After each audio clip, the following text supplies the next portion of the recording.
ஒரு அழகான ஊர்ல அனன்யான்னு ஒரு குட்டி பொண்ணு இருந்தா. நீங்க கூட அந்த அனன்யாவா இருக்கலாம். கதையை ஃபுல்லா பாருங்க. அனன்யா வயசுல சின்ன பொண்ணு தான். ஆனா அவளுக்கு தோன்ற கேள்விகள் ரொம்ப பெருசு. ஏன் நான் எவ்வளோ முயற்சி பண்ணாலும் தோத்து போயிட்டே இருக்கேன்?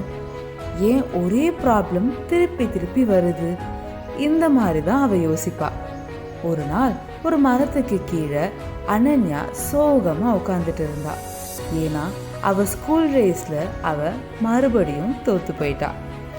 ஓ, ஏன் நான் எப்பவுமே ரேஸ்ல தோத்து போயிட்டே இருக்கேன்னு யோசிச்சுட்டு இருக்கா. அவளோட பாட்டி அதை கேட்டு சிரிச்சாங்க. ஏன்னா லைஃப் அப்படிதான் கண்ணா. லைஃப் ஒரு பெரிய படிக்கட்டு மாதிரி. தோத்து போனாலும் ஜெயிச்சாலும் நீ படிக்கட்டு ஏறி போய்கிட்டே இருக்கணும். படிக்கட்டா? அப்படி என்ன படிக்கட்டு பாட்டி? பாட்டி சிரிச்சுட்டே சொன்னாங்க. அது ஒரு மேஜிக்கல் படிக்கட்டு கண்ணா. எல்லாரும் அதை ஈஸியா ஏறிட முடியாது. யாரெல்லாம் உண்மையா இருக்காங்களோ, மற்றவங்களை கஷ்டப்படுத்தாம இருக்காங்களோ, அவங்க தான் அதை ஏற முடியும். பாட்டி சொன்னதை கேட்டு அனன்யாக்கு அதே யோசனையா இருந்துச்சு. அன்னைக்கு நைட்டு படுத்து தூங்கினான். அவ பாட்டி சொன்ன விஷயங்களை யோசிக்க யோசிக்க அதே கனவு வந்துச்சு. ஆகாயத்துல மிதக்கிற மாதிரி ஒரு தங்க படிக்கிட்டு இருந்துச்சு. ஒரு ஸ்டெப்லையும் ஒரு வார்த்தை எழுதி இருந்துச்சு. பயம், கோபம், பொறாமை, சோம்பேறித்தனம் அப்படின்னு அந்த படிக்கட்டுக்கு ஒரு எண்டே இல்லாம மேல வரைக்கும் போச்சு. அனன்யாக்கு ஒண்ணுமே புரியல. என்ன இது? நாம எங்க இருக்கோம்? இது என்ன இடமே புரியலையே.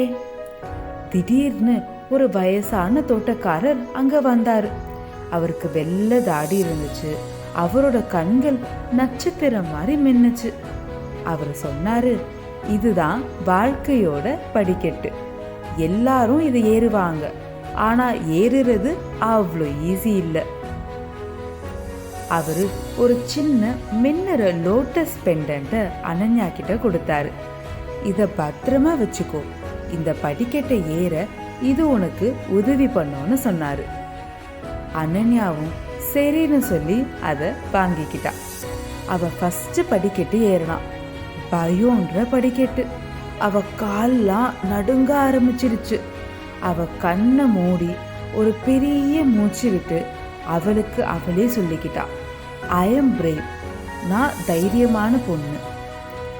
அந்த லோட்டஸ் பெண்டன் மின்ன ஆரம்பிச்சது. அனன்யாவும் பயம்ன்ற படிக்கட்டை ஏறி போனா. அடுத்து கோபம். அவளோட ஃப்ரெண்ட் அவளோட பொம்மையை உடைச்சத அவளுக்கு ஞாபகம் வந்துச்சு. அப்போ அவ கோபப்படாம கத்தாம தெரியாம நடந்திருக்கோன்னு புரிஞ்சுக்க ஆரம்பிச்சா. அப்போ கோபம்ன்ற படிக்கட்டை ஏறினா. இதே மாதிரி பொறாமை, சோம்பேறித்தனம், பொய் சொல்றதுன்னு ஒரு படிக்கட்டா அனன்யா நடக்க ஆரம்பிச்சா. எல்லா படிக்கட்டையும் ஏறி முடிச்சா.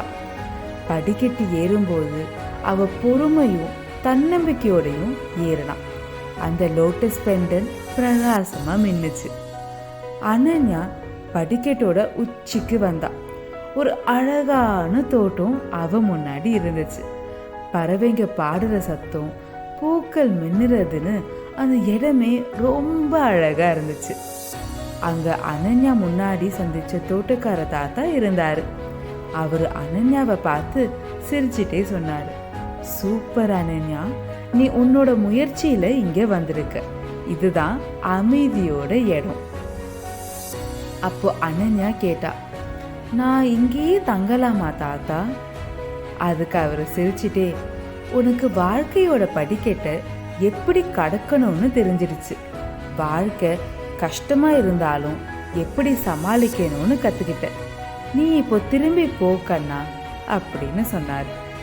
அடுத்த நாள் காலையில கனவு தெரிஞ்சு அனன்யா அவ முகத்துல ஒரு பெரிய புன்னகையோட எழுந்தா. அவ ஸ்கூல்ல மறுபடியும் ரேஸ் வச்சாங்க. இந்த வாட்டியும் அனன்யா ஜெயிக்கல. ஆனா இந்த தடவை அவளோட ஃப்ரெண்ட் ஜெயிச்சதுக்காக சந்தோஷப்பட்டா. மனசுல எந்த பொறாமையும் இல்லாம உண்மையா சந்தோஷப்பட்டா. அனன்யாவோட டீச்சர் இதை பார்த்து, உன்கிட்ட நல்ல மாற்றம் தெரியுது அனன்யான்னு சொன்னாங்க. அன்னைக்கு ராத்திரி அனன்யா அவளோட டைரியில அவ கனவுல பார்த்த அந்த தங்க படிக்கட்டை வரைஞ்சா. உண்மையான மனசோட வாழ்க்கைன்ற படிக்கட்டை கடந்து போனா நம்ம நிச்சயம் தோக்க மாட்டோம்னு எழுதி வச்சா. அதுக்கப்புறம் எப்போலாம் வாழ்க்கை கஷ்டமா இருக்குன்னு அனன்யாவுக்கு தோணுதோ அந்த லோட்டஸ் பெண்டன்ட்டை எடுத்து நினைச்சு பார்த்துப்பா. வாழ்க்கைன்ற படிக்கட்டை நம்ம மனசுல உண்மையோட இருந்தா ஈஸியா கடக்கலாம்.